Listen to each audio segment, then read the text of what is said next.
Look, okay, I know that making a video talking about the 1.11 update 10 days after it was announced sort of defeats the purpose of giving out news, but I was too preoccupied with my island special, and at the same time, we just got Boba in the game. How am I supposed to stay silent on this?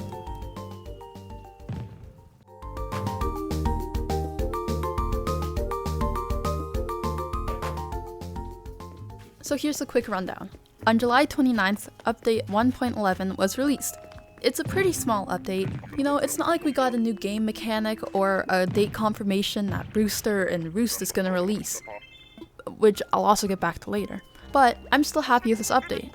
I live my Animal Crossing life by a simple philosophy. Keep your hopes high, but your expectations low. It sounds stupid, but let me explain, okay? I'm holding on to the game by a thread, with the sole thought of finally having better villager interactions, club lol, bananas, more bridges and inclines, etc., motivating me to play. But at the same time, we all know that Nintendo sucks at fan service. So even if we get an update so minuscule that it's something somewhat useful to me, I'll be floating along. And exactly that happened with this update, because now we have the return of the August fireworks festivals for both hemispheres, happening at 7 to 12 p.m. every Sunday of this month. For anyone who hasn't experienced the show before, maybe you have, basically all you need to know is that it's a really cool and pretty event. But one of the best parts of this is the new additions to Red's raffle prizes that are done at the fireworks festival. Cotton candy coming in green, blue, pink, and white, popsicles coming in blue, brown, and orange, and bubble tea coming in milk tea, strawberry, green tea, mango, and coffee. Well, technically I don't know the official names of the boba, but they're just my educated guess. If you can't tell by my great intuition, I like boba. Like, a lot. Side note, but my school has this boba shop nearby, and oh my gosh, like, drooling emoji for sure. So each consumable can be used 3 times and it'll give you energy in return. We also have some more seasonal items consisting of the return of the Orihime and the Hikoboshi outfits for the Cowherd and Weaver Girl Day, which goes from August 5th to 14th. It celebrates this Chinese love story holiday. And next we have Cucumber Horse and Eggplant Cow for Oben, which goes from August 10th to 16th. It's a representation during this Japanese ancestral festival that the horses would bring ancestors to them fast and cows would make them leave slow. Then the Grape Harvest Baskets of the Grape Harvest Festival is coming back September 1st to 30th. This is a little nod to the fall harvest season. And then we have a set of dango, moon cakes, and moon rugs of the Moon Viewing Day, which goes from September 12th to 21st. Basically, these are items related to this Japanese holiday where people would celebrate the beauty of the moon. Then Songpyeon of the Chuseok from September 12th to 21st as well. This holiday is often called the Korean equivalent of a Thanksgiving, and this is one of the traditional foods. And then the Marigold Decoration of the Day of the Dead from October 25th to November 3rd. It's a Mexican holiday where family and friends would honor the dead and what they enjoyed in life. And Handheld Lanterns of St. Martin's Day from November 1st to the 11th.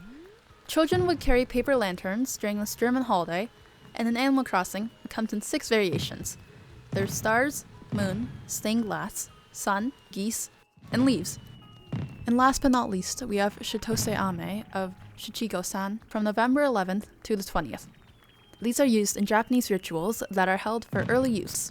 Oh my gosh, that was a lot of searching up how to pronounce this word and then practicing saying this word. So there's a high possibility that I butchered all of them, and I'm really sorry if I did. I tried my best, okay? Anyways though, comment down below your favorite seasonal items from this update. I think mine are probably the star, leaf, and geese lanterns. Oh, and also the mooncakes. And then with this update, there's also an addition of 3 new spooky DIYs. There's the trick lamp, treats basket, and the tree. Now here's where the video gets interesting. All in hand of Brewster. In a recent data mine, hidden code was found that has strong hints of the Roost's return to the franchise.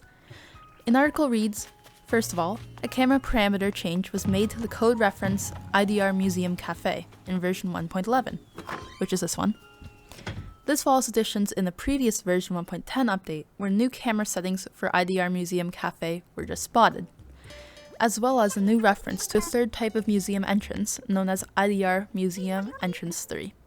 Another change spotted in version 1.10 was adjustments to the museum level event flow query that essentially made space for a new value to be handled, one that could likely represent a new version of the museum building, possibly with a cafe. And even more, recently, the Animal Crossing Twitter community realized that in the game, to drink the boba, you lift the cup to your mouth. And that doesn't sound all that bad, but when you think about it, that's not how you drink boba. If you don't know, in every single drink, you get these tall, wide straws. And in order to drink the bubbles or tapioca, you bring your head down to the straw. So what, is your Animal Crossing character just gonna stab the back of their throat with plastic? Risk the whole drink spilling? No. Nuh-uh, no. The animation is just way too silly. While I may be biased, personally I feel like Nintendo would do a better job of making drinking boba accurate if it was actually just for boba. Basically, what I'm alluding to is maybe this is the same sipping reaction that'll be used for the coffee. This gives me hope because it's actually sorta onto something.